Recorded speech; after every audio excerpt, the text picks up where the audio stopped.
So, eto mga sangkay, pag-usapan po natin. Kasi itong si Palafox, para po sa inyong kaalaman, ito po yung isa sa pinakamagaling na urban planner ng Pilipinas na tauhan ni Ferdinand E. Marcos noon. Nagpadala na daw po pala ito mga sangkay ng rekomendasyon kay PBBM tungkol po sa plano mga sangkay, okay? Kung papaano daw po masusolusyonan itong mga palpak na flood control projects. Well, alamin po natin.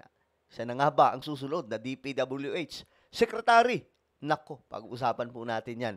Anyway, bago tayo magtuloy-tuloy sa mga hindi pa po dyan nakakapag-subscribe, ayan po, tayo ay 1.55 million subscribers na. Aba, ano pang hinihintay nyo? Makikita nyo po yung subscribe button sa baba ng video na to. I-click nyo lamang po yung subscribe, i-click ang bell, at i-click nyo po yung all. Sa mga nanonood po sa Facebook, i-follow nyo po yung ating Facebook page. Okay. Eto na, mga sangkay, pag-usapan natin. Itong si Palafox, ayan po siya. Ito po ay isang urban planner. Siya po yung nagpaganda sa Dubai. Di ba? Nagganda kayo sa Dubai, pero ang utak po niyan, ayan po, mga sangkay. Napakatalino po niyan. At bukod doon, hindi po korap. Hindi po tumatanggap ng lagay. Sabi pa nga po niya, nagtataka kami kasi sa bidding, kami yung pinakamababa, pero hindi kami natatanggap. Yun pala, ang na-discovery daw niya, hindi pala sila naglalagay, kaya hindi sila matanggap-tanggap. Pambihira mga sangkay, anong klaseng ano to? Anong klaseng Pilipinas ang mayroon po tayo o pamahalaan na matagal na po palang umiiral ito mga sangkay. Buti na lang na-discover ni PBBM. 'Di ba? Ngayon, ito na mga sangkay. Para po sa inyong kaalaman, panahon ni Ferdinand D. Marcos, tao po ito ni Apu Lakay, at ito po yung project na yan. Dapat wala na tayo gaanong baha ngayon kung nagawa po ito. Itong flood control project na pangmalakasan ni Ferdinand E. Marcos, na kung napagawa sana yung pinakahuli, yung spillway, hindi po tayo ngayon binabaha. Ito po ay isa sa nag-isip niyan mga sangkay. Ito, si Palafox. At ito po ay ginawa. Ito yung nagawa nung panahon ni Ferdinand D. Marcos. Ito lang ang hindi. Sayang mga sangkay. Palpak talaga. Palpak talaga yung Aquino administration. Sila po yung humarang nito. Ngayon, ito na ang balita mga sangkay. Panoorin natin. Ng kilalang architect at urban Suportado ng kilalang architect at urban planner na si Felino Palafox ang pagpapaimbestiga ni Pangulong Ferdinand R. Marcos Jr. Sa mga umano'y palpak na flood control projects. Ayan na. Nagpadala na rin si Palafox ng rekomendasyon sa Pangulo para masolusyonan ang pagbaha. Alam nyo, every time na may baha, si Palafox yung ini-interview. Ba't di na lang kasi gawing ano yan, DPWH Secretary, di ba? Kagaya ng panahon ni Ferdinand E. Marcos. Yung iba't ibang mga programa noon, iba't ibang mga gagawin noon sa Pilipinas, like flood control projects, ito po ang utak. Palibasa, mga sangkay si Ferdinand E. Marcos noon, hindi po yung kumukuha ng tanga at bobo. Hindi po yung kumukuha ng mga weak, kagaya po ng iba dyan, mga sangkay. Diba?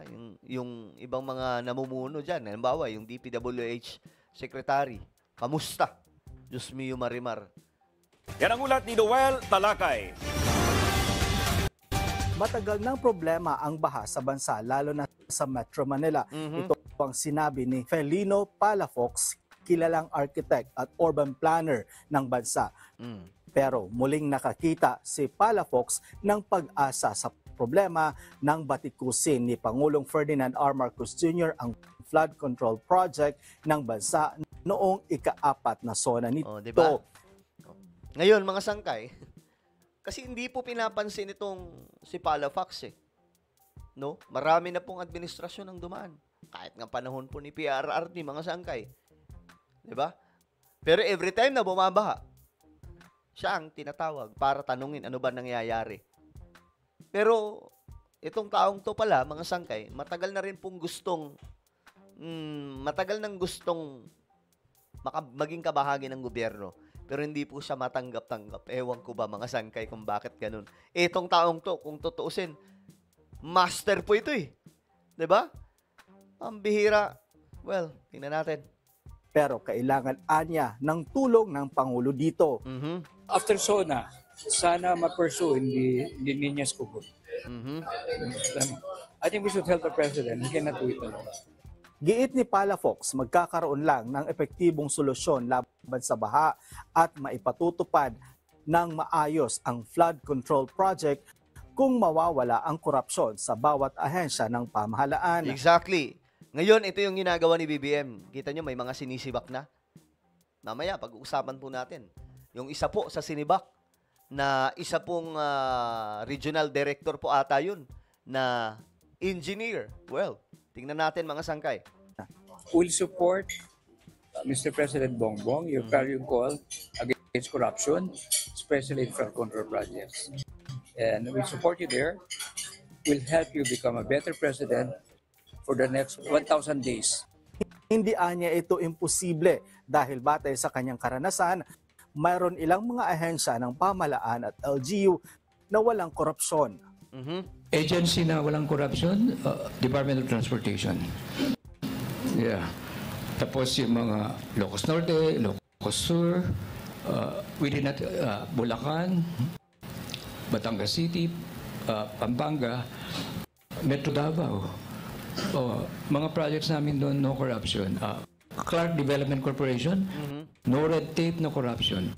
Ayon kay Palafox, 50 years na itong flood control issue na kinakaharap ng bansa. Grabe, no? 50 years. Ilang administrasyon na rin anya ang nagdaan kung saan nakapagbigay na siya ng mga rekomendasyon kaugnay sa pagresolba sa baha sa bansa.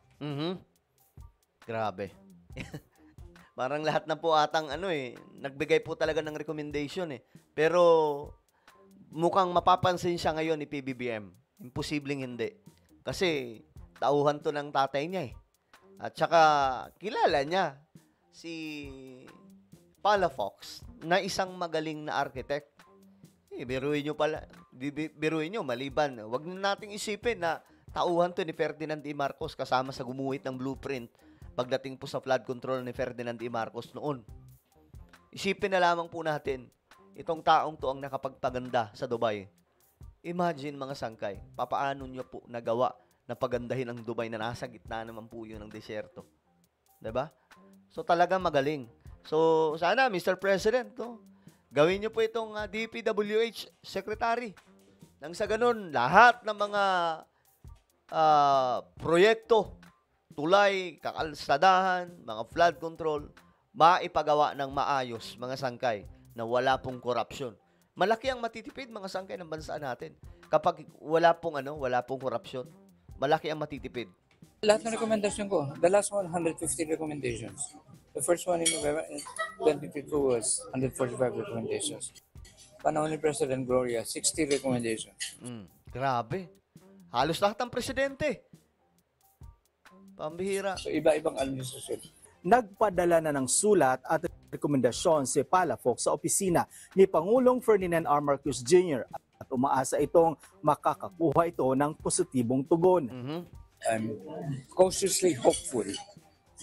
Kasi before you do reforms, there should be awakening of what's wrong. Naniniwala si Palafox na maliit lang na porsyento ang kontribusyon ng climate change sa lumalalang problema sa baha. Kahit ang basura anya, dapat matagal na itong nasolusyonan. Mismo. Giit ni Palafox, para masolusyonan ang problema sa baha, kailangan ng political will na hindi lamang nagmumula sa presidente, kundi sa mga mambabatas, LGUs at barangay. Noel Talak. Well, yan po ang solution. Ano sa tingin nyo? Pabor ba kayo na si Palafox na ang gawing DPWH Secretary? Mga sangkay? Ano sa tingin nyo? Ito, ako kung natanungin nyo, 101% kung available siya na maging DPWH Secretary, then why not? So sana, Mr. President, makakita nyo.